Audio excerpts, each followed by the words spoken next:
It was Desmond saying too much robbing going on. That's too much robbing going on. That is why we ain't have business in the night. So if everyone goes into the market compulsory, the people would have to go into the market to buy it. But if people outside, nobody would want to go into the market. That's why I'm saying chicken and egg. But if we remove the option of outside, then we have to go inside. Look at COVID. They removed the option of outside. We had to go inside. Yeah, it's just a matter of us being disciplined about it. Yeah. Right. And town board doing what they're supposed to. So. And in this situation, that is where all arms of the government should be working hand in hand. He raised a very important point. We cannot ignore the fact that crime is prevalent. But the police working with town board now, what's this, Ministry of National Security? If the police working with town board working with the vendors, then we'll be able to put together something safe. Could bring back the nightlife. We barely have a nightlife. And the food that on sale, the corn, the bread nuts, the tukuna, all them part of our Vincentian culture. Could bring those back. We could have lime spots. It could be something really nice. And then remember too, so we're talking about crime, and we always have to go back to what causes crime. If we have a case of more persons being employed or persons having, let's say, more disposable income, to have persons employed, let's say they have the street vending, then it may help to alleviate some of the criminal activities. Maybe. We're not saying that it's going to be a full fixed mode going on here, but just some suggestions.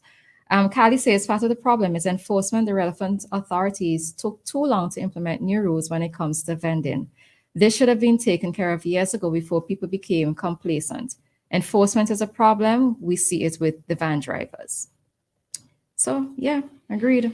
All right, so, yeah. So, moving on to the PRYME Vehicles, the Tuk Tuks. Oh, we have a call. We have a call before we go on to that. Hi, good morning, caller. Yes, I call back again. Listening, we have to talk about decentralizing the country. Changing to small, everybody can come and pack up in town. I saw a lot of people in Vincentian who travel, even Grenada, St. Lucia, all these places, see the place decentralized.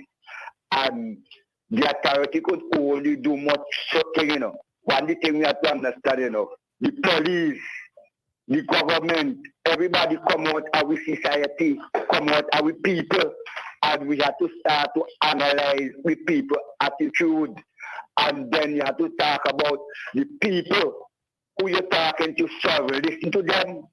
Them people have to buy food, People have to eat food, so they'll go in the market and shop if they regulate and organize the thing proper. And I am convinced that if the people, the power that be, they recognize, when I see a market people have fire, and we don't know, we not spend a dime to the netball team, we not spend a dime to make them get there and that. Who them people they be? Where we work for them to try to mobilize the people them to help solve the problem with the status of our country right now, We have to say only the people could save the people. And we have to think big heart. A lot of we thinking too small because everything can happen in town. The call is for decentralizing the country. Sorry, I was talking about passionate here because I do travel to Martinique, Guadeloupe, and all them places, Antigua, all them places, and see the people them listening to one another and trying to make life better for them. In my country here, all the goodness that going on, people say to not gone because everything happen. Them not like the people that who managing now we place, so not gone.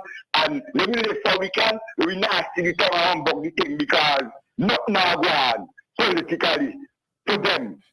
That is the problem we face in a dangerous situation down the road. If we people do pull back and talk to one another as a people building a new civilization way, 2038 when we the 200 anniversary emancipation, and we are one of the nicest country, but we have some of the most difficult set of people to deal with, me brother. All right. I do know how we go come out of that. Okay. All right. Thanks for your contribution, caller. All right. So I don't have a comment on that. Yeah, but no, he does have a point with the decentralization in that. Definitely. Why is it that we think that all commercial activity we need to come into Kingston? That is a problem, right? So even let's say with we're just going to talk about this idea that you proposed with the night market. What about within the communities? Rather than persons, let's say, coming into town to sell during Christmas time, why don't we, let's say, utilize maybe the parks or a space within communities that's big enough and allow these persons to set up little shops or whatever and encourage that community support in terms of buying from these persons. That's one of the biggest problems that we have, in that persons feel in order to get the money, you have to come into Kingston. Yeah. Right? So, yeah, he does make a valid point regarding the decentralization. All right. So, moving on. Ready to move on? All right. So, we are going to talk for a little while on the Tuk Tuks.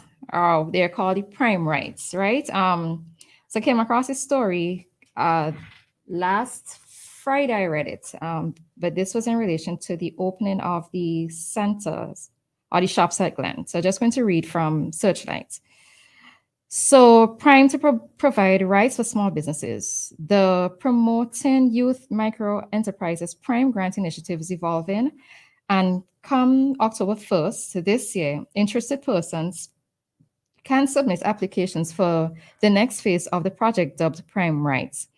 PRYME Rights will see 10 successful applicants given auto rickshaws. This mode of transport, also called Tuk Tuk, is a widely used form of urban transport in many countries around the world. The vehicle features a small cabin at the front for a driver operating handlebar controls like that of a motorcycle, and a dual-purpose space at the rear. Right? Minister of Finance Camila Gonzalez, speaking on Monday so this would have been last Monday, at the opening of the project called Shops at Glen, told the gathering that when the government started PRYME, many people requested money to purchase vehicles to make their businesses mobile. He said PRYME was designed to give small business owners a grant of between EC 2,500 and 40,000. And the managers of the initiative thought that giving persons money for vehicles would bust PRYME. PRYME is a local word for bankruptcy or financial failure. So in reading this, all good. I was quite fine with that until I got to this part. The Minister of Finance said the rickshaws, now going by the name PRYME Rights, were given to this government by a friendly government a few years ago, who suggested we use them as ambulances. He said the vehicles were sitting in a warehouse at Otley Hall, and they have decided to clean them up and turn them into PRYME Rights. So I had a little issue with that, right? In that, and of course, as I've said before, in speaking on the topic of PRYME, I am all for the initiative. I have absolutely no problem with the PRYME program in the sense of what its intention is, right? But when I have to read of a situation where these vehicles were given before by a friendly government, and the article only says that it was given years ago, I was left wondering, why is it only now that the vehicles are going to be put to use, right? I can understand that,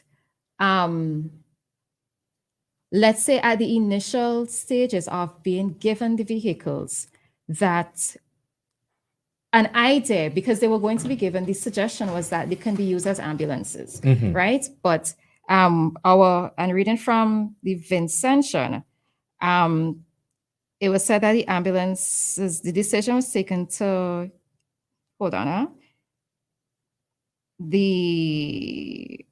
All right, they were donated by a friendly government to be used as ambulances, but there was no need for such vehicles to be used as ambulances since the country was already equipped with good ambulances. I can take that point. But for me, we have to be careful. Or for me, I would like for persons or powers that be to be careful with when we do acts such as these. Many persons have looked at the PRYME program as being a political strategy in order to get votes. And I've always held the opinion that a program such as PRYME should not be used in that way, right? PRYME is way too important in terms of the economic development of the country, in terms of the economics of a person's financial condition, right? In terms of the improvement of your life, etc. That it should not be used as a political tool. And I also have to question where if these vehicles have been there, and I don't know what the years are, couldn't it have been, or couldn't they have been put to use years before, right? Not just years before, but it didn't necessarily need to take one person's idea for them to be implemented. Cabinet meets every Wednesday. Couldn't it have been a situation where you say, okay, so we have received these vehicles. The cabinet ministers are there, the ministers of the different departments are there. Put it out to these ministers and say, okay, so how can these vehicles be utilized? If we're not going to necessarily utilize them in the health sector, can we put them to a different use, right? So I have an issue when, we know that elections is 2 years away. A program that is so important, such as PRYME, for PRYME to be used as a political tool. That was my take with the whole thing. And then I'm wondering, when you have to hear of these vehicles being put down for years, I am now curious as to what else is at Otley Hall that might be there that's put down. Any that other place, not, or any other place, that, because I saw one of those, what do you call them? Tuk Tuk. And it had the branding on it, government of the, what is, UAE, what's Dubai again? UAE, United Emirates. Yeah, right. something. Right. But it had the Dubai brand on it. So I'm wondering if Arab Emirates, right? Arab Emirates. Right. Thanks. Mm-hmm. I'm wondering if they donated it when the relationship formed, and it's just been.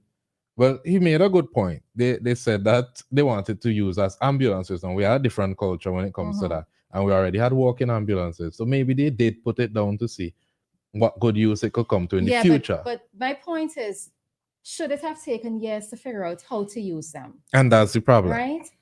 And we already know of the issue of, let's say, the water tanks.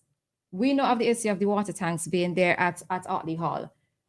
What else have we received as gifts that are not being put to immediate use? Now, I am not saying that within the first 6 months, let's say, that the vehicles should have found a purpose. But should it have taken years? The idea doesn't necessarily need to come from one person. But if you throw it out to your ministers, they pass on the information to their PSs, or, you have that information trickling down.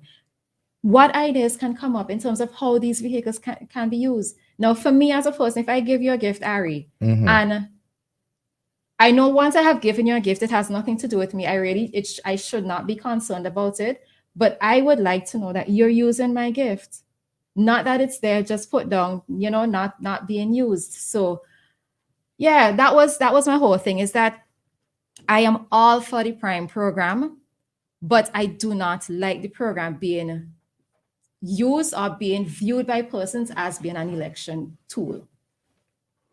I guess we're at a point now where we just have to wait and see what becomes of it.